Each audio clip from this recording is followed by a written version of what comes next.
This podcast is a part of Straight Up Strange Productions. Discover more shows like this one at straightupstrange.com.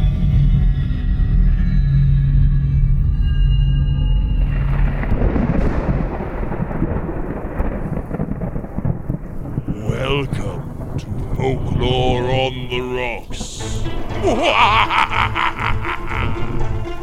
Hello, everybody. I'm Logan. Hi, Lindsay. And welcome to Folklore on the Rocks. Yeah, I'm back, Oh, guys. Lindsay, welcome back. We're so glad you could join us this time around. And I'm sorry that my voice is a little rough. Oh, you sound fine. Sticky, Yeah, it's been I know terrible it's few been terrible. What an awful way to spend the summer. Yeah, I got sick on vacation and then kept being sick. Finally went to the doctor. Got some antibiotics, so we'll see how it goes from here. But my voice is better than it was. Well, you sound a lot better. Yeah. Yeah. Oh, so wow. we're getting there. We're getting there. Well, keep up the good fight. We're all cheering for you. I mean, it is what it is. What can you do? Like, you can't prevent it. So whatever. But I'm back and I'm glad to be here. And I'm really glad that we have some stories tonight. Yeah, we've got some cool stories. We got a good drink picked out. Yeah. Thanks again to my buddy Madman for coming over and joining me. I'm not as cool as Lindsay. I couldn't do a solo show all by my lonesome. Oh, please, no. So we've been talking about having him on the show for a while. Yeah. I mean, in truth, of all of my friends, well, I guess my friends before the podcast, if you had to ask me which of my friends is most qualified to go ghost hunting, UFO hunting, Sasquatch hunting, or otherwise cryptid hunting, Madman would be the top of that list. Yeah, I 100% believe it. Yeah, he's a great guy. Thanks again for coming out, Madman. Yeah, thank you. And thanks for covering. I'm gonna try my very best to get him back here. I know he's got a lot more stories he didn't get a chance to share. And I'm really glad that we got a chance to introduce him to the folks out there in podcast land. But let's crack that egg open and see what's inside. Yeah, me too. I'm really excited. I mean, I was really, really interested to hear what he had talked about with, his life and death experiences. And you don't get that many people that have died 5 times. It's a really unique perspective, and it's made him crazy. a really great friend to have over the years. Yeah, so I'm excited to hear more about him. I know that there are many stories that you have already heard that you want our listeners to hear, but I would be one of those listeners because I don't know them. So I'm pretty pumped. Like I said, I'll try to be there next time. I'm going to try to get him back here. But hey, I think we've got some other good stories for tonight. We do, and we have a cocktail. Yeah. Too. So let's talk about it. So our cocktail for tonight, I mean, obviously we are doing Indian folktales, if you guys hadn't figured that out from the title. I like to think they don't read the titles first. They just blindly listen. They could be binging, and that is easily a thing that could happen. So yeah, in which case, welcome to the episode about Indian folktales. Yay! All right, so this cocktail is called the Bengal Tiger. I just think that's such a cool last name, Oh, yeah. But it's light, it's punchy. It was made by a young bartender at the Novotel Hotel in Kolkata, India. Her name is Ritika Rai, and she seems super cool. It's a great drink. It's got a really strong orange color that kind of reminds me of, really, honestly, of a tiger. That really special orange that's not pumpkin-y orange.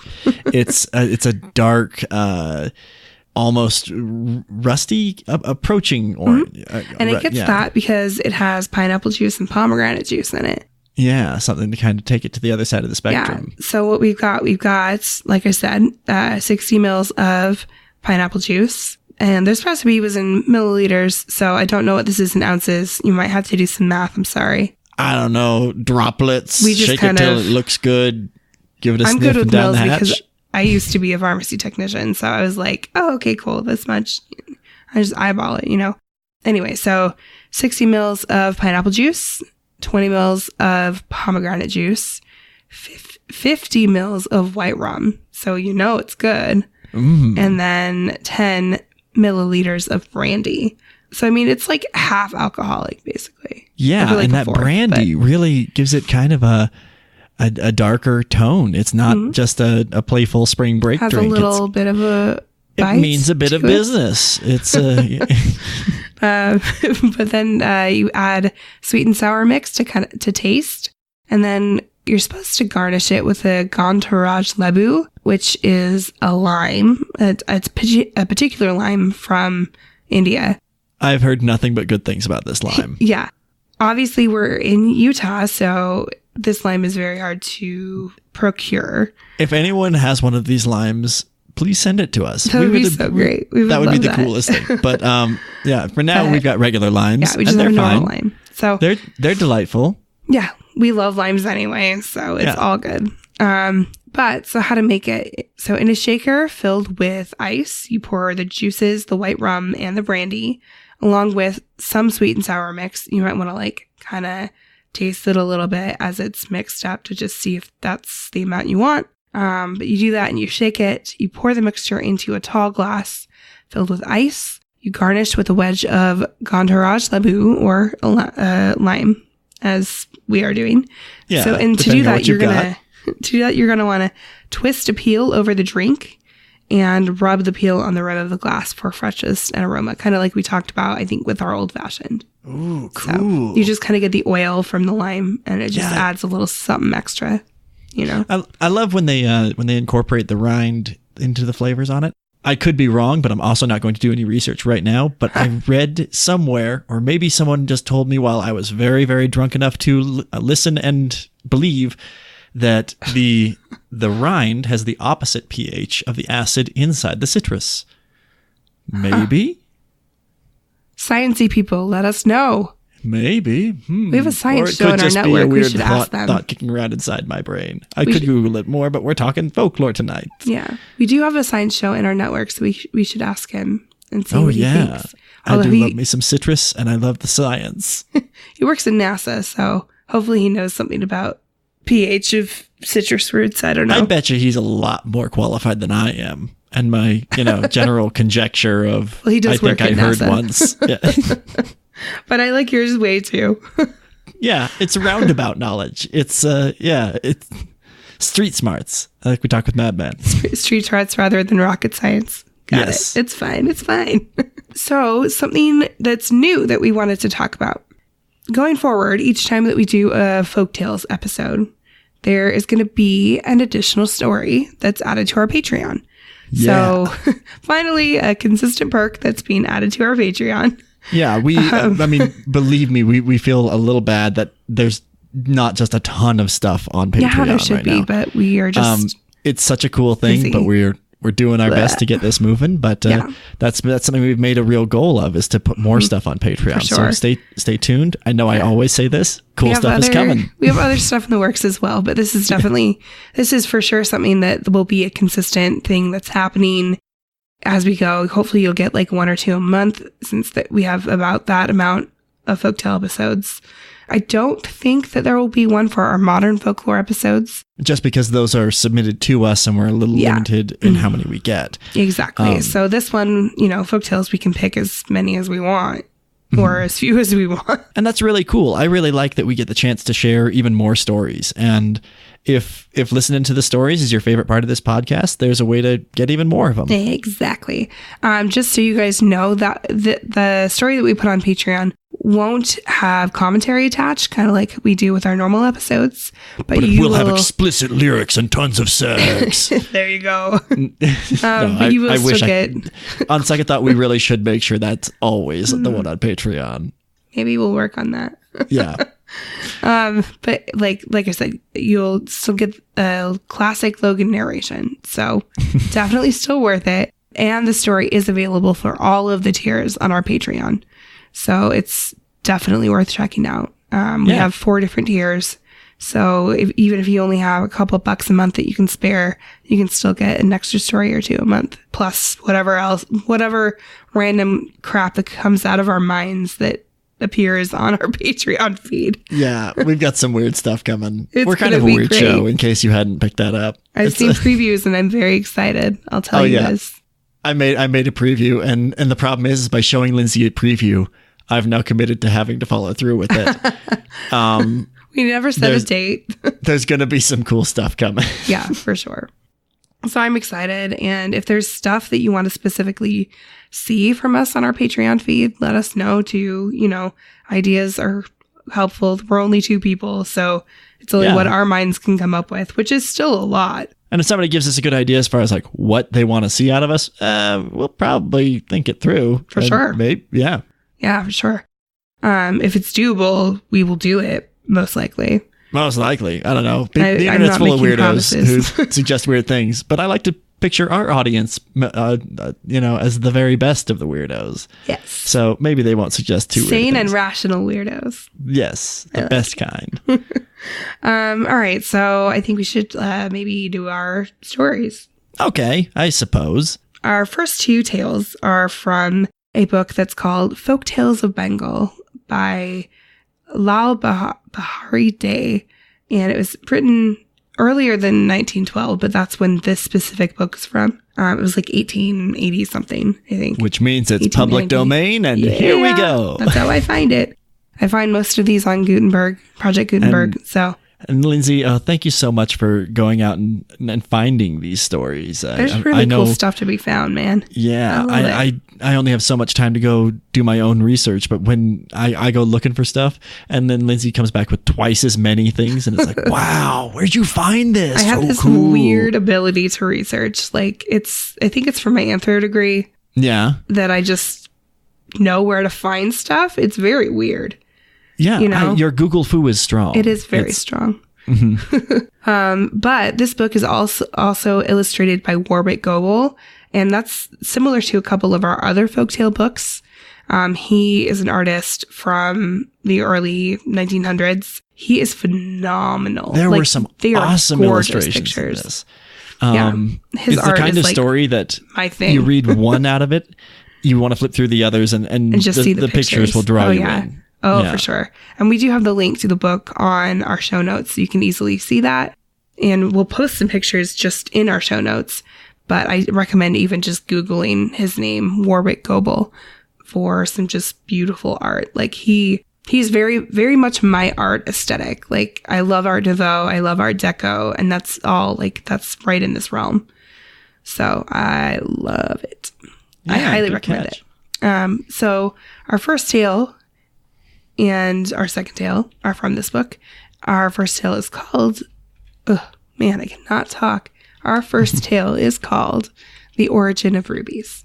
All right, Origin of Rubies. Let's check it out. The Origin of Rubies. There was a certain king who died, leaving 4 sons behind him with his queen. The queen was passionately fond of the youngest of the princes. She gave him the best robes, the best horses, the best food, and the best furniture. The 3 other princes became exceedingly jealous of their youngest brother, and conspiring against him and their mother, made them live in a separate house, and took possession of the estate. Owing to overindulgence, the youngest prince had become very willful. He never listened to anyone, not even his mother, but had his own way in everything. One day he went with his mother to bathe in the river. A large boat was riding there at anchor. None of the boatmen were on it. The prince went down into the boat and told his mother to come on to it. His mother besought him to get down from the boat, as it did not belong to him, but the prince said, "No, mother, I am not coming down. I mean to go on a voyage, and if you wish to come with me, then delay not, but come up at once, or I shall be off in a trice." The queen besought the prince to do no such thing, but to come down instantly. But the prince gave no heed to what she said, and began to take up the anchor. The queen went up into the boat in great haste, and the moment she was on board, the boat started, and falling into the current and passing on swiftly like an arrow, the boat went on and on until it reached the sea. After it had gone many furlongs into the open sea, the boat came near a whirlpool, where the prince saw a great many rubies of monstrous size floating on the waters. Such large rubies no one had ever seen, each being in value equal to the wealth of 7 kings. The prince caught hold of 6 of these rubies, and put them on board.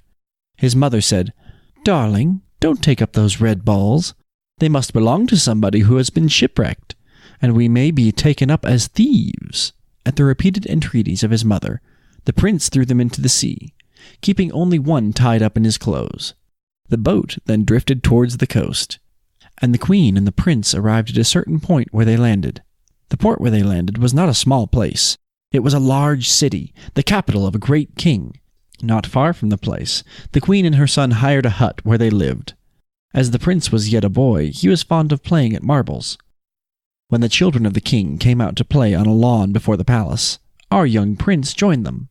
He had no marbles, but he played with the ruby which he had in his possession. The ruby was so hard that it broke every taw against it was struck. The daughter of the king, who used to watch the games from the balcony of the palace, was astonished to see a brilliant red ball in the hand of the strange lad, and wanted to take possession of it. She told her father that a boy of the street had an uncommonly bright stone in his possession, which she must have, or else she would starve herself to death. The king ordered his servants to bring him the lad with the precious stone. When the boy was brought, the king wondered at the largeness and brilliancy of the ruby. He had never seen anything like it. He doubted whether any king or any country of the world possessed so great a treasure. He asked the lad where he had got it. The lad replied that he got it from the sea. The king offered 1,000 rupees for the ruby, and the lad, not knowing its value, readily parted with it for that sum. He went with the money to his mother, who was not a little frightened, thinking that her son had stolen the money from some rich man's house. She became quiet, however, on being assured that the money was given to him by the king in exchange for the red ball which he had picked up in the sea. The king's daughter, on getting the ruby, put it in her hair, and, standing before her pet parrot, she said to the bird, "Oh, my darling parrot, don't I look very beautiful with this ruby in my hair?" The parrot replied, "Rah, beautiful! You look quite hideous with it. What princess ever puts only one ruby in her hair? It would be somewhat feasible if you had 2 at least." Stung with shame at the reproach cast in her teeth by the parrot, the princess went into the grief chamber of the palace, and would neither eat nor drink. The king was not a little concerned when he heard that his daughter had gone into the grief chamber. He went to her, and asked her the cause of her grief. The princess told her king what her pet parrot had said, and added, "Father, if you do not procure for me another ruby like this, I'll put an end to my life by mine own hands." The king was overwhelmed with grief. Where was he to get another ruby like it? He doubted whether another like it could be found in the whole world. He ordered the lad who had sold the ruby to be brought into his presence. "Have you, young man," asked the king, "another ruby like the one you sold me?" The lad replied, "No, I have not got one." "Why do you want another? I can give you lots if you wish to have them. They are to be found in a whirlpool in the sea, far, far away. I can go and fetch some for you." Amazed at the lad's reply, the king offered rich rewards for procuring only another ruby of the same sort. The lad went home and said to his mother that he must go to sea again and fetch some rubies for the king. The woman was quite frightened at the idea and begged him not to go. But the lad was resolved on going, and nothing could prevent him from carrying out his purpose. He accordingly went alone on board that same vessel which had brought him and his mother, and set sail. He reached the whirlpool, from near which he had formerly picked up the rubies. This time, however, he determined to go to the exact spot whence the rubies were coming out. He went to the center of the whirlpool, where he saw a gap reaching to the bottom of the ocean. He dived into it, leaving his boat to wheel around the whirlpool. When he reached the bottom of the ocean, he saw there a beautiful palace. He went inside. In the central room of the palace, there was the god Siva, with his eyes closed, and absorbed apparently in intense meditation. A few feet above Siva's head was a platform, on which lay a young lady of exquisite beauty. The prince went to the platform and saw that the head of the lady was separated from her body. Horrified at the sight, he did not know what to make of it. He saw a stream of blood trickling from the severed head, falling upon the matted head of Siva, and running into the ocean in the form of rubies. After a little, 2 small rods, one of silver and one of gold, which were lying near the head of the lady, attracted his eyes. As he took up the rods in his hands, the golden rod accidentally fell upon the head, on which the head immediately joined itself to the body, and the lady got up, astonished at the sight of a human being. The lady asked the prince who he was and how he had got there. After hearing the story of the prince's adventures, the lady said, "Unhappy young man, depart instantly from this place, for when Siva finishes his meditations, he will turn you to ashes by a single glance of his eyes." The young man, however, would not go except in her company, as he was over head and ears in love with this beautiful lady. At last they both contrived to run away from the palace, and coming up to the surface of the ocean, they climbed into the boat in the center of the whirlpool, and sailed away towards land, having previously laden the vessel with a cargo of rubies. The wonder of the prince's mother at seeing the beautiful damsel may be well imagined. Early next morning, the prince sent a basin full of big rubies through his servant. The king was astonished beyond measure. His daughter, on getting the rubies, resolved on marrying the wonderful lad who had made the present of them to her. Though the prince had a wife, whom he had brought up from the depths of the ocean, he consented to have a second wife. They were accordingly married and lived happily for years, begetting sons and daughters. Alrighty. So, Okay. can you imagine just kind of like finding a whole bunch of floating rubies? Oh yeah, just like they're like, oh, well, that's where they come from. Better jump in the whirlpool. Right. I do think that it's interesting that this kid is like young and willful. He's like described that way at the beginning, right? That he's Yeah, that he can't handle stuff basically. But he can handle a large boat just with his mom, who's probably not doing anything because, I don't know. That was a very conveniently easy to pilot boat for such an inept character. Especially around whirlpools. I don't know. Yeah. But then he plays marbles with a priceless ruby. So he's obviously like, he's just kind of a weird hero in this tale. He's super young and naive.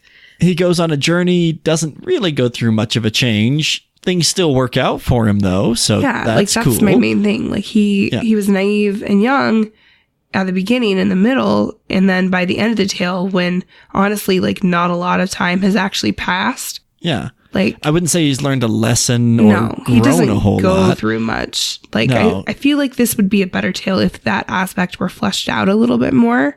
But like at the end, he's old enough to fall in love and have 2 wives and have a king on his good side and all this stuff, right? Yeah. And really the whole polygamy thing, again, need we mention we're from Utah. Oh, we know all about this. Yeah, the whole multiple we wives know about thing. this in a different way. Yeah, but this was something that it happened in ancient India, and it was I'm not an authority on it in any way, but it's hard to miss the status of women in a lot of these stories. Yeah, that's very true. It is a little hard to justify some of the treatment or some of the ways that they're described. But in this one, dude picks up another wife. Good for him. Yeah. Collect the whole set. It was kind of more of that exact kind of thing. Like he was even more blessed because he got 2 wives kind of thing. Although I don't really know how blessed he was by getting attached to that princess. Like one of my favorite parts of this tale was how offended the princess got when her parrot tells her that like 1 ruby is such a huge faux pas. The opinion of a bird means so much. I'm going to kill myself because the bird told me that I needed more jewels. She's so dramatic and petulant.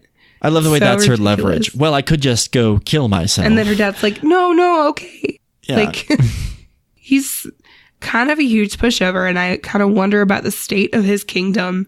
I feel like she threatens to commit suicide a lot. All the time. She was very, very Veruca Salt to me. A little bit. Yeah. Like, I want it, and I want it now. It's super overkill that she's like, gonna starve or kill herself. But then she's a good match for the petulant, I'm gonna go on a voyage right now, you can come or not. That's true. Character. I guess that's a good point, yeah. But I mean, she's definitely super shallow. And that's sad. And I get the feeling that they're both pretty rich, so that's worth writing a story about them. So although this kid obviously doesn't know what to do with his money because he's selling them for way less than they're worth. Yeah. And is like, here's an entire trunk full of priceless rubies, king. Like, now, I don't know. He's like also, kind of a dumb kid. Yeah, a little bit dumb. Definitely reckless, and he just happened to work out when he comes into the grotto cavern. The image painted of so in this story it was Siva, but that's just another name for Shiva. Yeah, there with the dripping blood and the severed head and everything. That's such a cool image, and I don't know, that's really what sticks with me through this whole story, much more than the characters, much more than this imagery was amazing, and like the fact that her lifeblood was the source of the rubies is so super interesting, and she was totally a mermaid.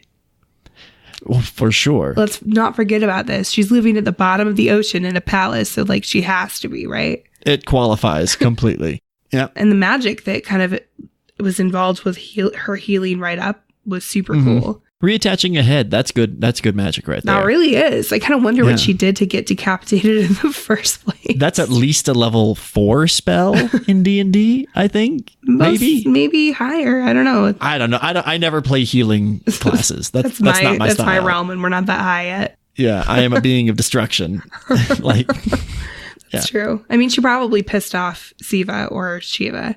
In case you guys don't know, Shiva's one of the principal Hindu gods. He's like the god of destruction. The cool one. No, they're all cool. pretty He's cool. not like evil or good. He's just kind of It's the idea. If I again, he'll destroy bad things too. Like, destroy bad things, and also it's the idea of destruction so that rebirth can happen. Exactly. Which is part of the natural cycle of things. In line with reincarnation cycles and stuff. So it's really cool. Yeah. You should do more research on it if you are interested in that. Which I think I should do more research on it. Me but too. At the same time, it's just fun to get a little taste of it, and it gives you a little context for the tale, which is why we say something. But I am also curious what would have happened if the boy had touched her with the silver rod rather than the gold one. Yeah, because what if he exploded the world? Does one represent the sun and the moon, or so? There's a lot to Order, what the silver chaos. and gold is. Yeah. So I mean, I'm really interested to know. And he took them with him, from what I can remember. Like, I don't think it did not talk about him responsibly disposing of them. Exactly. He did not take great effort to put them back where he found them. I know that much. That's very true. Let's talk about for a second how this kid is able to jump into a whirlpool, just leave his boat to drift, which in reality, that boat would totally be toast, right? Oh, yeah. Reach the bottom of the ocean. Did we mention he stole a boat? Yeah. That wasn't his boat. Seriously. He'd never driven that And his boat. mom wasn't concerned about that. Okay, so for our listeners out there, maybe some of you have driven boats, but those of you who haven't, it's not speaking easy. as someone who knows how to drive a boat, it's not something you can just do. Yeah, there's a learning curve for sure. There's a learning curve. You're gonna mess it up a couple of times, especially if you have to go backwards. It's really hard. And we're talking like, well, I've been in like motorized boats, and those are even still hard too.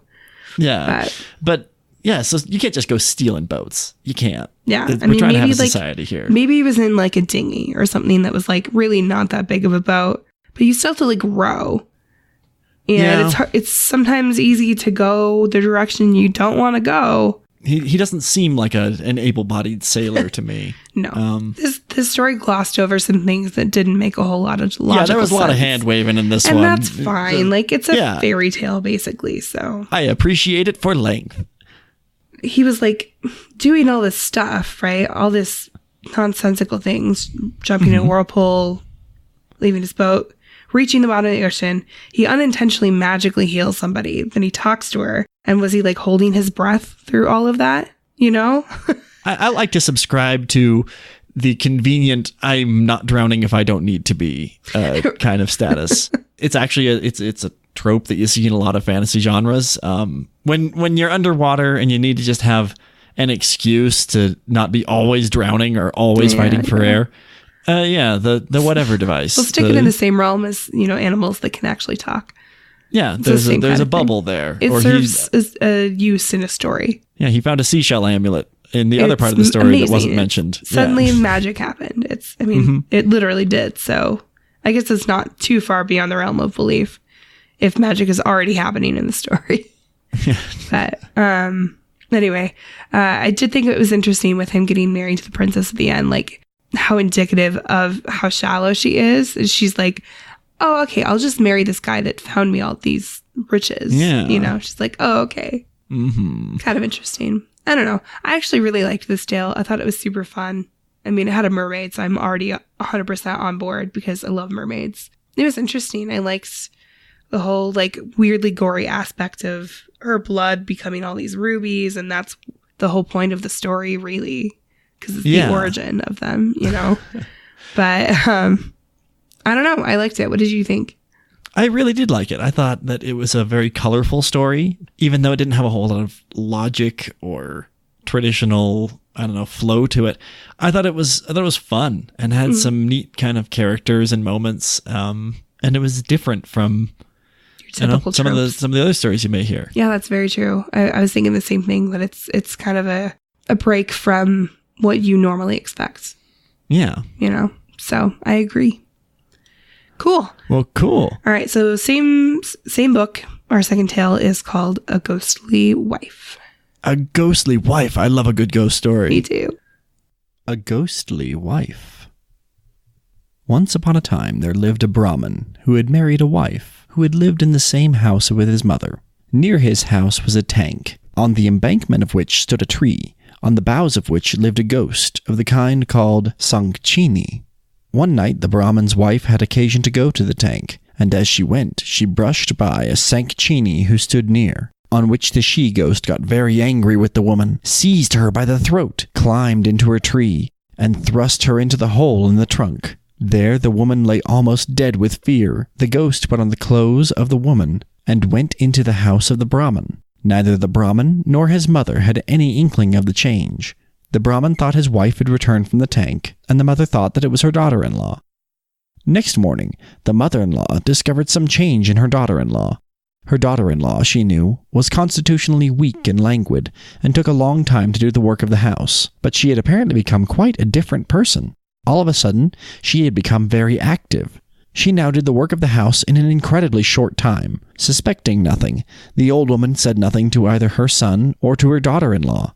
On the contrary, she inly rejoiced that her daughter-in-law had turned over a new leaf. But her surprise became every day greater and greater.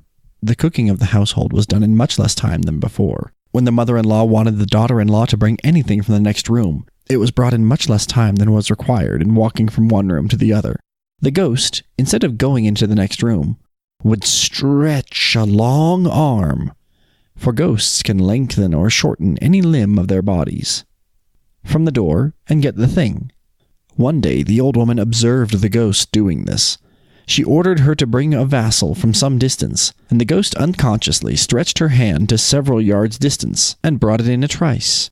The old woman was struck with wonder at the sight. She said nothing to her, but spoke to her son. Both mother and son began to watch the ghost more narrowly. One day the woman knew that there was no fire in the house, and she also knew that her daughter-in-law had not gone out of doors to get it yet. And yet, strange to say, the hearth in the kitchen was quite in a blaze. She went in, and to her infinite surprise found that her daughter-in-law was not using any fuel for cooking, but had thrust into the oven her foot, which was blazing brightly.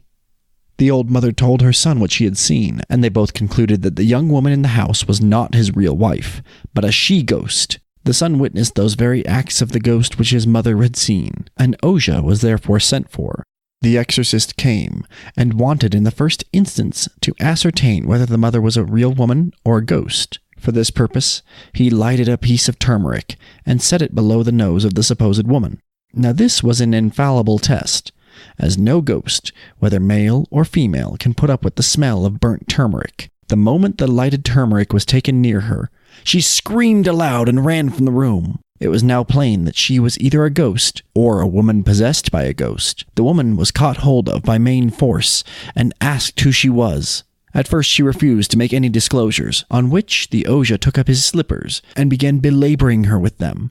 Then the ghost said, with a strong nasal accent, for all ghosts speak through the nose, that she was a Sankchini, that she lived on a tree in the side of the tank, that she had seized the young Brahmani and took her to the hollow of the tree because one night she had touched her, and that if any person went to the hole, the woman would be found.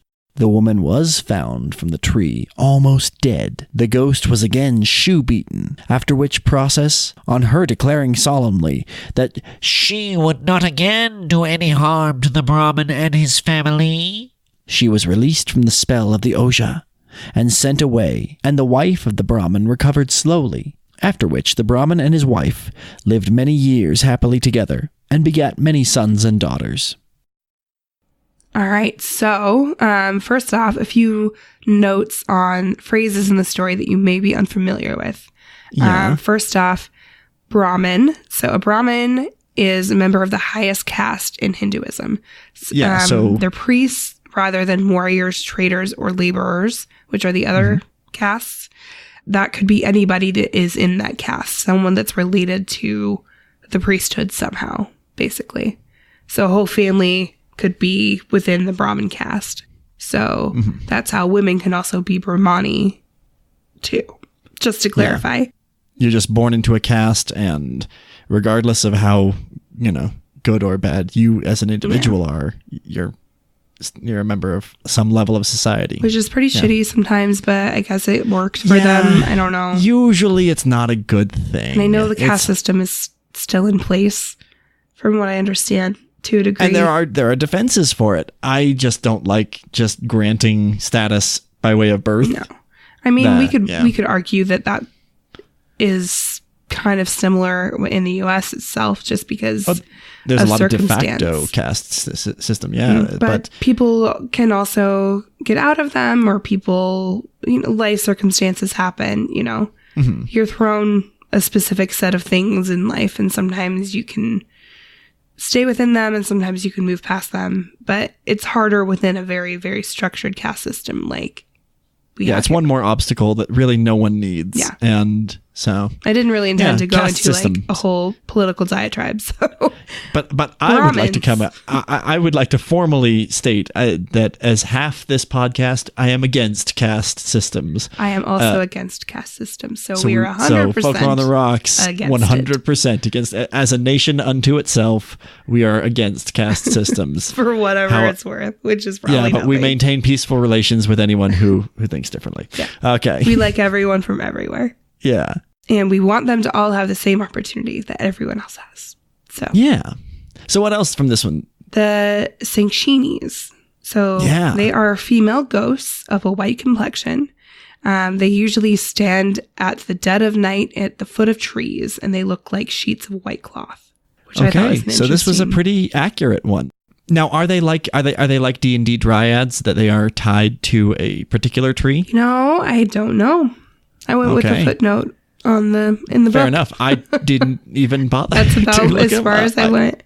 But I mean, they seem really cool, and we learned about them in the story. Really, Yeah, I think this story serves as a pretty good description and a pretty normal MO for how they seem to act. Yeah. Stealing people and imprisoning them inside trees. Being dicks. Did you like the stretchy aspects? Oh, we're going to talk about that in a sec. Oh, we'll get there. Okay. I just want to get the last one out of the way, which is the Oja. I think you figured out that it's an exorcist because it talks about that in the story. But I did want to clarify. They are a person who drives ghosts away from possessed persons. Do you know anything about that ceremony? I don't. I mean, from what the story told me, it involves burnt turmeric. So that's a thing. That's a start. And a lot of shoe beating. Yeah, I did think that was interesting. Oh my God. That was my favorite thing about this beating. story. Yes. Like, I love the image in my brain of this exorcist just wailing on this ghost with his slipper until she told him what was going on. And it almost Like felt a like white sheet. Yeah, the description in there, he began to beat her mercilessly with his shoes. He's doing as one laundry. does. Yeah. He's beating this white sheet of a ghost. Like, it's a ghost. He shouldn't even be able to hit her. I would like it also, brought up that, so she's a ghost. Okay. But she's suddenly a great version of the person she's impersonating. Oh my God. She's way better at everything. She's not.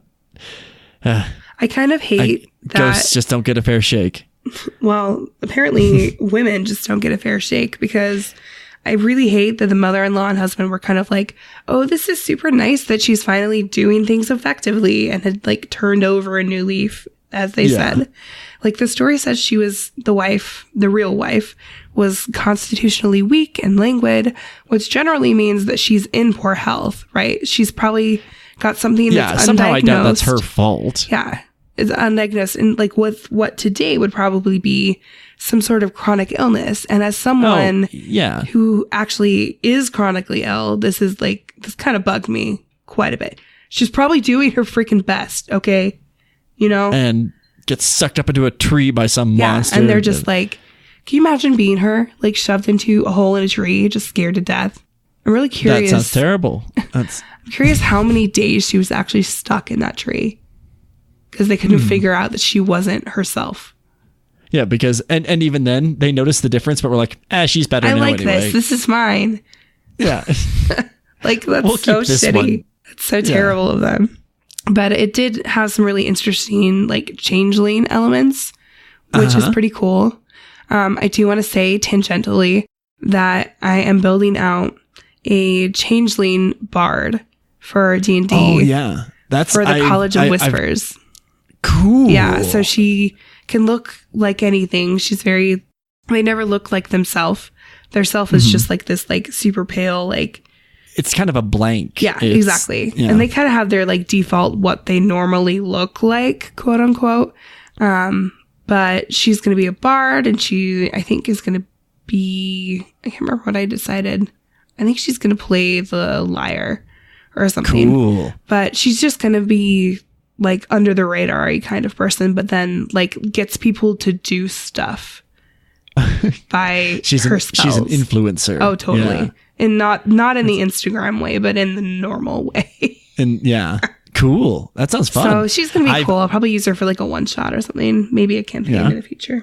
I went to a D&D themed birthday party for a friend of mine. That's such a fun theme. It was, and we did, he DMs his own game. I used to play with them, except for I was asked to leave, unfortunately. Now, in my own defense, well, okay, here's the deal. I mean, you they don't like have to play on Sunday mornings at 10 a.m. Now, that usually happens after Saturday night. That's really early on a That's Sunday. when I do my finest work. And 10 a.m. is awfully early on a Sunday morning sometimes. So to sit around a table and do a descriptive board game. We did have a session on a Sunday morning once, and that was hard. It was hard. Sunday morning is tricky. Our session was better though because it had breakfast, and that made things a lot easier. That's very true. So I was the sleepy player, so I was asked to stay home. Rude. Yeah, but it's still a group of friends that I really do like, and so we had a big D&D kind of an arena setup. So it was instructed by my buddy who was having a birthday party. He said, "All right, if you want, you can roll any level 5 character of a single class from any book." That's super fun. And so I was like, okay, cool. Yeah, any book. All right, what do I do? And I built up. Oh yeah, so it was all supposed to be just a one-shot adventure that has no real story to it. We were told, don't get attached to these characters. Don't be heartbroken if they die. So I was expecting, a band of adventurers roll in and have to go do a thing while the town is burning and there's a time limit on it or something like that. Yeah.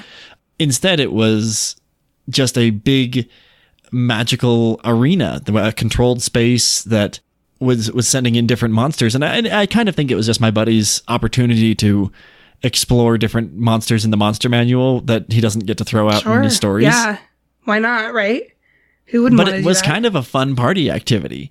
As people died, we would just cycle in a new 5th level character. Nice. And we did miss out on the role-playing aspects of D&D. Right, but and a lot of people do it for the combat stuff. For the kind of action-y kind of stuff. If that's the story you want to tell, it's a good thing for it. Now, also, I have been doing my own rolling up of characters. As part of this process, I was like, okay, I ended up going with like a level 5 fighter, like the most boring guy ever. That was like, a lot of people he like lives fighters, to die. so not hitting on that. But yeah, if that's your style, cool. It's just there's a lot of more exciting things to be, and yeah. So he was a fighter that was all about 2-hand crossbows, and that's it. And so yeah, he was okay. But the problem is that in rolling this character up, I came across 3 other character concepts that are just too cool to be wasted on a one-shot adventure. Yeah. I may be also, talking about different D&D characters sometime soon. But yeah, this is not a D&D podcast. It's a folklore podcast. It's not. Maybe we should start a second campaign. Anyway. Oh, if we, not a bad idea. We're like, Do we have time? No. No. We might. It's all about making time. Yeah, exactly. Right? Anyway, maybe we'll record those sessions and we'll put those on Patreon. There we go. We'll stream them. No, you guys would hate Perfect. that. If you wouldn't hate that, let me know. How about that? But anyway, let's go back to a ghostly wife. Ghostly wife. Okay. There was really some awesome imagery with what the ghost wife could do. Like you talked about, like stretching. The stretchiness. And like sticking her foot in the fire and having it be the fire that's in the burning her own foot, just like, it's fine, don't worry about it. For me, maybe it's just the time period in which I have been alive, but I pictured a visual not unlike Dalsim from the Street Fighter games, who is able to use the power of yoga to stretch his body parts to different parts of the screen. And I'm thinking like Elastigirl from The Incredibles. Yeah, same concept, just a long stretch. Yeah. But then the way she sets herself on fire, I'm wondering more that she has this malleable skeleton that she can just move her mass around because it's not really alive. It's a ghost. Yeah, or does she even have a skeleton? You know, I have no idea. Apparently she's just a sheet. So yeah, it could be anything. But it feels like she's obviously the form of this wife, right? Like, so she doesn't look like what she normally looks like. She looks indiscernible from the actual person she's impersonating because it's a changeling thing, right? So she, it would be that kind of her stretching her arm out, right? She'd be this form that she's already put on, but she's just manipulating that form, I guess. Yeah. You know? So you'd be seeing the normal wife just sticking her arm out. Stretching out. So it's cool. It's an interesting... Can you imagine like walking into the room and seeing like someone that you know with their foot that's just like the fire? Or like, it's like, can you grab this thing for me in the other room? And she's like, sure. And just like stretches her arms super out. It would be such a weird image. It'd kind of blow your mind. I'm not sure what my reaction would be. I know. I don't know what mine would be either. I would be like, okay, I'm seeing things. I'm hallucinating. Great. I'd probably freak out and be like, cool trick. Where'd you learn Tell that? me Teach everything. me. Yeah. Yeah, that's more like it. We'd be like, I need to know how I can do that too. Yeah. I did love that we learned so much about this ghost, right? Like what she can do. And she was obviously the personality in the story, right? But I loved that the extra little note in there that they speak through their nose. And I really liked your ghost voice from it too, Logan. Honking my big old Swedish nose. But it was really fun. I think it definitely added to the story a lot because, you know, they specifically called that out. So, hey, why not? Of course. Right? Yeah. It was interesting exploring the idea of what do these ghosts sound like? Right. What is their natural call, or, you know, do they snarl? Do they make any noise at all? It kind of is a fun way to think about it. They're really interesting creatures. That's for sure. And then they mentioned very specifically that they speak through their nose. So maybe we'll have to do a Sancchini episode at sometime in the future. Sounds like a fun one. Interesting. I did, just for like as a final note with the end, I did think it was funny that these stories all end with begetting sons and daughters as a mark of happiness. I know. That's their happily ever after. Oh yeah, then they had some sons and daughters. Yeah. And that's the happiness. But like that's a lot of stuff. Yeah. That's we all know that's not necessarily prepackaged happiness right there. That's often the elements that go into happiness. But version of like, and they lived happily ever after, right? That's kind of what it felt like. Like they were prosperous and they succeeded in begetting offspring, you know? It just felt kind of like a closer to the story. Yeah. And not all the stories in this book end with that, but like several of them do. So it may have had something to do with like a handful of those stories coming from the same person that like the author of this book grew up hearing these tales. But when it came time to collect for this book, he got the stories from a bunch of different people and then he translated them himself out of Bengali. So he had his own spin on it and his own translation and also his own idioms that he brought into it. Yeah. So, it maybe has a traditional ending in the original text and then he just kind of summarized it. And then did a step and maybe and that term meant something else. Like, maybe it meant more like a they lived happily ever after type of thing. Or maybe it meant literally that. And also a possibility. It's very true. And it's probably some sort of idiomatic thing, like an idiom that we aren't aware of because we don't speak that language. And Yep. he may have not been like involved in culturally that. I don't know. I don't know his life story. So we'll just go with the fact that it's interesting. Yeah. A little interesting. Yeah. It might be as much as I doubt it, but the idea of like a meme or a catchphrase, just those little turns of phrase that people start processing as units. Yeah, an idiom. Yeah, that's what that is. Yes. By definition. Yeah. But I just thought it was interesting to think about, just because like who says that be getting sons and daughters and that automatically makes you happy and prosperous, which we all know. Anybody who has children or has been around children knows that is not all sunshine and rainbows. It has a lot of that, but it definitely isn't all it. It's been mostly good for those that have had them in my as we speak of people that don't have children.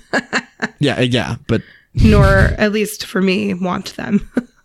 Yeah, I'm doing just fine without them. I like. We have a podcast. I like that's one, like our children, I like right 1.5 children in my life. Yeah, and the rest of them I could be fine without, and that's my niece and my unborn niece. I like those two, and that's about it. That's me as a person that just doesn't have kids. So yeah, whatever. Yeah, they're not right for everybody, and I'm glad we don't live in a Handmaid's Tale kind of future where you don't have a choice about that. As do I, because I would be relegated to not a handmaid, and that would real suck. Bummer. Yeah. I haven't watched that yet, by the way. I don't know if you have been. I have not. I've read the book. We read the book for book club. Yeah. We have a feminist book club that we used to go to. I get to claim that I read the book before the show was a thing. You did. Yeah, we definitely did.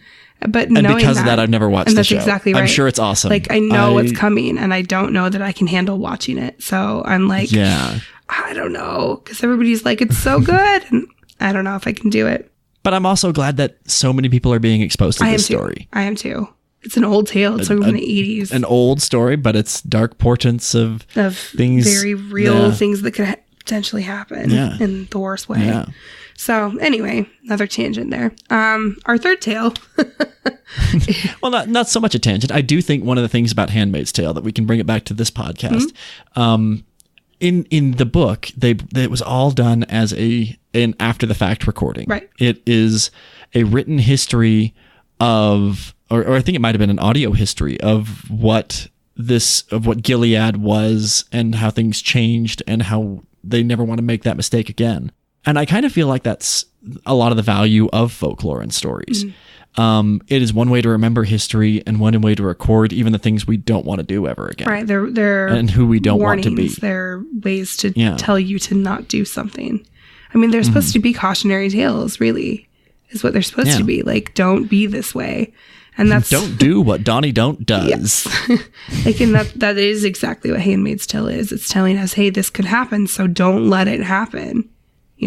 Especially since like the beginning of the story, she, like, I guess not of the story, but her life, she grew up in a world that was very similar to ours, and it suddenly shifted to Gilead, and things changed around her. Yeah, I remember that part of the book. Like very quickly, and that's I think the scariest part of that is that it shifted so fast.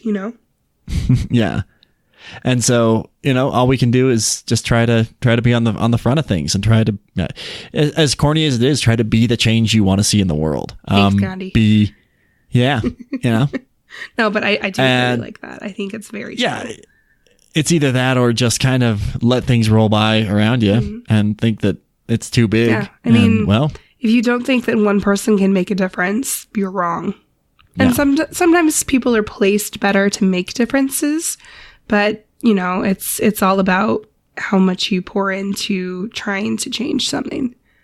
Well, I think that's more than anything, that's what we've learned from these stories, that ordinary people can do extraordinary things. Absolutely. Yeah. And that's something that... Maybe that's you. maybe that's you, Lindsay. And all of our listeners. Yeah. Well, cool. Well, we do have another story. We do. Should we get rolling with that one? So this one is from the book Indian Fairy Tales, and it's by Joseph Jacobs. It's from 1892, and it was illustrated by John D. Batten. The illustrations are really pretty still. They're not, like, they didn't make me swoon as much as I didn't barnacle. like them as much. But they were cool. And it is called the tiger, the Brahmin, and the jackal. I like this one a lot. Me too. Check it out. The tiger, the Brahmin, and the jackal. Once upon a time, a tiger was caught in a trap. He tried in vain to get out through the bars, and rolled and bit with rage and grief when he failed. By chance, a poor Brahmin came by. Let me out of this cage, O pious one, cried the tiger. Nay, my friend, replied the Brahmin mildly. You would probably eat me if I did. Not at all, swore the tiger with many oaths. On the contrary, I should be forever grateful and serve you as a slave. Now when the tiger sobbed and sighed and wept and swore, the pious Brahmin's heart softened, and at last he consented to open the door of the cage. Out popped the tiger, and, seizing the poor man, cried, What a fool you are! What is to prevent my eating you now? For after being cooped up so long, I am just terribly hungry. In vain the Brahmin pleaded for his life. The most he could gain was a promise to abide by the decision of the first 3 things he chose to question as to the justice of the tiger's action. So the Brahmin first asked a peepal tree what it thought of the matter. But the peepal tree replied coldly, What have you to complain about? Don't I give shade and shelter to everyone who passes by? And don't they in return tear down my branches to feed their cattle? Don't whimper. Be a man. Then the Brahmin, sad at heart, went further afield till he saw a buffalo turning a well wheel. But he fared no better from it, for it answered, You are a fool to expect gratitude. Look at me. Whilst I gave milk, they fed me on cottonseed and oil cake. But now I am dry. They yoke me here and give me refuse as fodder. The Brahmin, still more sad, asked the road to give him its opinion. My dear sir, said the road, how foolish you are to expect anything else. Here am I, useful to everybody, yet all, rich and poor, great and small, trample on me as they go past, giving me nothing but the ashes of their pipes and the husks of their grain. On this the Brahmin turned back sorrowfully, and on the way he met a jackal, who called out, Why, what's the matter, Mr. Brahmin? You look as miserable as a fish out of water. The Brahmin told him all that had occurred. How very confusing, said the jackal, when the recital was ended. Would you mind telling me over again? For everything has got so mixed up. The Brahmin told it all over again, but the jackal shook its head in a distracted sort of way, and still could not understand. It's very odd, said he sadly, but it all seems to go in at one ear and out at the other. I will go to the place where it all happened, and then perhaps I shall be able to give a judgment. So they returned to the cage, by which the tiger was waiting for the Brahmin and sharpening his teeth and claws. You've been away a long time, growled the savage beast. But now let us begin our dinner. Our dinner, thought the wretched Brahmin, as his knees knocked together with fright. What a remarkably delicate way of putting it. Give me 5 minutes, my lord, he pleaded, in order that I may explain matters to the jackal here, who is somewhat slow in his wits. The tiger consented, and the Brahmin began the whole story over again, not missing a single detail, and spinning as long a yarn as possible. Oh, my poor brain, cried the jackal, wringing his paws. Let me see. How did it all begin? You were in the cage, and the tiger came walking by. Pooh, interrupted the tiger. What a fool you are. I was in the cage. Of course, cried the jackal, pretending to tremble with fright. Yes, I was in the cage. No, I wasn't. Dear, where are my wits? Let me see. The tiger was in the Brahmin. No, and the cage came walking by. No, that's not it either. Well, don't mind me, but begin your dinner. for I shall never understand. Yes, you shall, returned the tiger, in a rage at the jackal's stupidity. I'll make you understand. Look here. I am the tiger. Yes, my lord. And that is the Brahman. Yes, my lord. And that is the cage. Yes, my lord. And I was in the cage. Do you understand? Yes. No. Please, my lord. Well, cried the tiger impatiently. Please, my lord. How did you get in? Why, in the usual way, of course. Oh, dear me. My head is beginning to whirl again. Please don't be angry, my lord. But what is the usual way? At this, the tiger lost patience, and jumping into the cage, he cried, This way! Now, do you understand how it was? Perfectly, grinned the jackal, as he dexterously shut the door. And, if you will permit me to say so, I think matters will remain as they were. Okay, so Jackal is always the tricksy one. And Yeah, like everything all over the world, man. I struggled a little bit with his voice because I think you did a good job. oh well, thank you. You made him less yeah, but annoying than when I read it. yeah, usually they are the tricksters. They're the ones that are out for themselves. To be a jackal is not traditionally a good thing. And in this, so many of his lines are that of stupidity. He's a dunce. Yeah. He's not getting it. So what do you do? Do you make him like really dumb, or do you make him sly like you did? How do we do it? And Tiger's the dumb And I one. love that. And Brahman's the really dumb one. He is the my dumb one. gosh. He's the naive one. I think that's my main issue with this story, was how dumb the Brahmin is. Like, first off, don't let the tiger out, period. Right? Yeah. Second, when he gives you a chance to go, Ask questions, like, just go keep plead your going. case to other things. Don't go back. I know. Don't go. That tiger will want to do one of two things. One, starve to death. Two, eat something else. Either way, You've already don't gotten go back far there. enough away. Like, this is so stupid. It was a very gracious and very dumb tiger, too.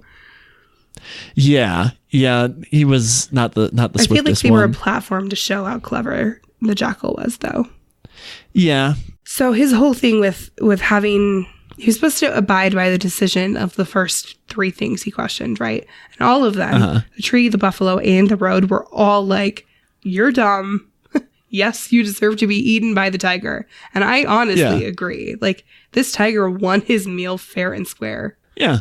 Even let him Hardcore. go afterward. And like I said, I really liked your jackal voice, and especially your road voice. I thought he was really fun. I did ponder, what does a What road sound like? You never would have thought about this without this tale. Yeah, what is the voice of a road? A well-worn gravel road. And so that was a fun exercise as someone who does characters. Yeah, I thought they were really fun. But this was a really fun story. I like that it was a little funny. I don't know, that always nice. sticks with me. Yeah. But yeah, I like that just everything about it. It was a fun little almost fable. It did have something of a lesson to it. Don't trust anybody. Trust no one ever. Well, and I mean, Yeah. that you can wheedle your way out of things with your words, I think is strong too. I suppose that is part of it as well. The Brahmin, he was just really super lucky that the jackal was around at the right time and decided to get involved. Just decided to be like, I'll help you out. And trick the tiger. Like, he just got real lucky. Very curious why he actually decided to help the Brahmin out in the first place. There was something was exchanged. Yeah, like, what's in it for him? The jackal didn't do it for free. And then maybe it was just like revenge against a tiger or something. Ooh, yeah, maybe the tiger crossed the jackal earlier in the world's existence. Yeah, that's all I can think of. I don't know.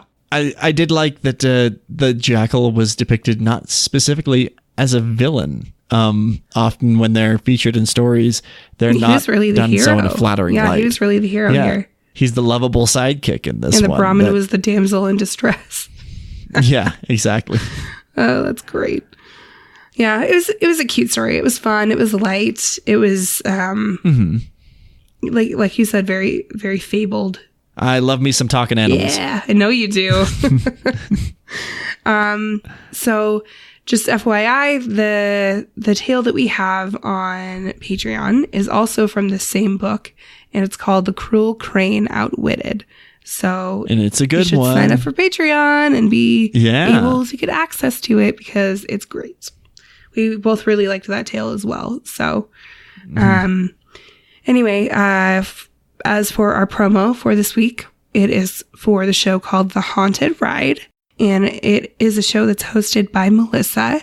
And it involves paranormal stories from people. So whether it's like an interview with somebody or a discussion about paranormal subjects, the show is fantastic and it's super interesting. So if you are interested in the paranormal, which you very, very well could be if you listen to us, and you want to hear more about people's actual experiences with it, definitely check this show out. Here's the promo. Sounds cool. Hi, I'm Melissa Cummins from The Haunted Ride, a paranormal podcast dedicated to you and your experiences. I know what it's like to have something happen to you that's unexplainable, and how it feels to want to tell someone but you're concerned they may think you're crazy. Whether it's a disembodied voice, an apparition, or something you just can't explain, this is your place to share it. So come tune in with me every week while we discuss anything and everything that falls into our paranormal and supernatural world. Because ghosts are out there, and if you're not careful, they will get you. All right, so that is it for us this week. Yeah, but that promo does sound kind of cool. One note as co-host of a spooky podcast, I'm house sitting for some dear friends of mine this week, and I'm like maybe 30% sure their house is haunted. They're definitely haunted. Definitely haunted. Things are going missing a lot. Yeah, now they do have dogs that steal off counters, so I can't really be like, okay, definitely that's ghosts. where the 30% comes in. But seems more ghosty than doggy. Dogs are usually not super subtle, so Yeah. The things that have gone missing would have left giant messes. The messes aren't there. interesting. Yeah, there was You're gonna have to a get back whole to big. us. There was a bowl of chile verde at some point that I think may have got left on a counter. That again could have been a dog, could have been a ghost. Yeah, but what would they do with it? Like it gets on the floor and shatters, and I think what a ghost would do no, with a it. dog. I think just maybe poltergeist. Yeah, poltergeist. I feel like if I ever meet any kind of ghost, it's gonna be a poltergeist. That's what it's gonna Yeah, I can imagine that. But neither you or yeah. I have had many paranormal experiences anyway. be. Nope. No, Don't wanna. I was talking to I'm Madman when he came to visit. He and I got talking about how I may or may not be a magical null. Yeah, interesting to think about, which is actually super disappointing, but also satisfying at the same time. Like that you're safe from that. I don't feel like know. I create my own danger anyway. That's 100% true. Yeah. I have literally seen this happen. Anyway, so Yeah. So if that becomes anything, we'll mention it back on the we'll have podcast. to Otherwise, hear this- forget I ever I'll have mentioned to hear it. this chronicle if it becomes one. Yeah, might be something, might be nothing. Either way, my friends are coming back in town soon. I hope things reappear. That would be great. Either that or there's like trolls. Trolls. I would believe Is there like a trolls. domovoy and you're pissing him off? Maybe that's what it is. I feel that now they're Greek. So is there a I'm Greek sure there's an domovoy? equivalent. I'll have to look into Yeah. it. I feel like I would be the person to ask, but nothing's coming to Are mind. you a Greek expert? No, but I do co-host a podcast about monsters from that's around the fair. world. We haven't gotten to Greece yet. No, we should go. Sounds cool. I'll have to look into it. All I'll let you right. know. Yeah. So I'll have an update for the next Perfect. episode. Awesome. But for now, count on me just surviving. I hope I'll be so. fine. Yeah. All right. So you guys can find us on Instagram and Facebook at Folklore on the Rocks. You can find us on Twitter At Folklore Rocks. every time. Pictures, notes, sources on folkloreontherocks.com. We have a merch shop if you would like to buy some super, super duper cool stuff with our logo on it. You should buy it. Tell your friends. Yeah. Honestly, there is some really cool stuff in there. My aunt is amazing and she's actually purchased several things from our shop. The stuff in there makes great It's gifts. true. But I saw her recently on vacation and she brought all her swag with her. So I'm like, dang it, Elise, you're so cool. Cool. And apparently the Traveler insulated coffee mug is really great. She says that it works out well. Her hint was to like fill it up with hot water before you put like coffee in it. And so the inside is already hot, so your coffee stays hotter. Oh. So now she's a smart lady. She really is a very smart lady. So hints from Elise, just so you know. Yeah. For our branded tropical coffee mug, and heat it up before the coffee. Get extra hot coffee, extra long. And just so you know, the shirts do run a little bit small. So order maybe a size larger than you normally would. So, anyway, so there's that. We have our Patreon, which we have talked about multiple times this episode, but we still very highly recommend it.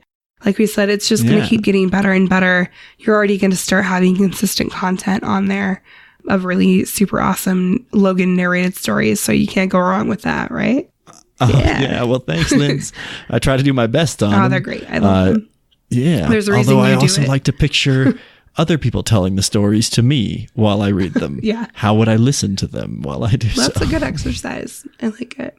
And in the future, we will actually have a few guests that are from the countries that we're doing these folktales from. Tell some tales. Hopefully that's in the works. So try to spread out a little bit and get some more fun things in here, because this is a great show and we love our listeners. And they'll be fellow podcasters, so they're already comfortable with it, or they'll be actors. They'll know what they're doing. Yeah, they know what's up. Yeah. So hopefully that will work out, and we'll get that. Like I said, we have some really cool stuff in the works for you guys that we're hoping we can get together. So we make no promises. So thanks for sticking with us this far, and stay tuned. We send a lot of hints of what's could be and what is to come. Yeah, we've actually gone through a very elaborate scheme to seed hints throughout the entire internet about what our Patreon rewards are going to be. Yeah. If anyone finds them, follow the path and you'll be rewarded. That would be great. But anyway, so we are still doing free stickers if you write a review and you send it in to us with a screenshot. They're really super cool stickers. They're vinyl and they're pretty big. They have our logo on them. They're great. If you don't want stickers, but you still like us, please leave us a review on Apple Podcasts or Stitcher or Facebook. Wherever you can leave a review is great. And yes, please. Very, very, very appreciated. Yeah, the reviews are really they're really the coolest part about doing this whole thing. We're getting there. We're getting a lot closer to the 100 reviews. So yeah, I love that we get to talk about what we're passionate about, but I love that people are like it enough to respond. That's such a cool thing. So I do too. Thank you so much to anyone who writes a review. To those of you who haven't, consider it, please. Yes. And if you don't write a review, because honestly, sometimes they're not the best marketing. They're just helpful for us to get feedback on if we're doing a good job or not. But word of mouth is really the biggest possible thing, because people most likely that are interested in the same kind of things that you are interested in. And if you're interested in our show, then it makes a lot of sense, right? So just let them know about our show, and that will be helping us immensely anyway. Sounds but anyway, good. Thank you guys so much for listening. We really appreciate it. I'm sorry again for my very, very ragged and nasally voice. Oh, no, you sound sultry and smoky. Yeah, You're we'll fine. go with that, sure. Yeah. I don't believe you, but thanks. Yeah, well, thanks, everybody. Join us again next time around for some more crazy stories and creature features and whatever else we feel like putting out there. Absolutely. We'll see you guys next Sunday. Cheers. Bye.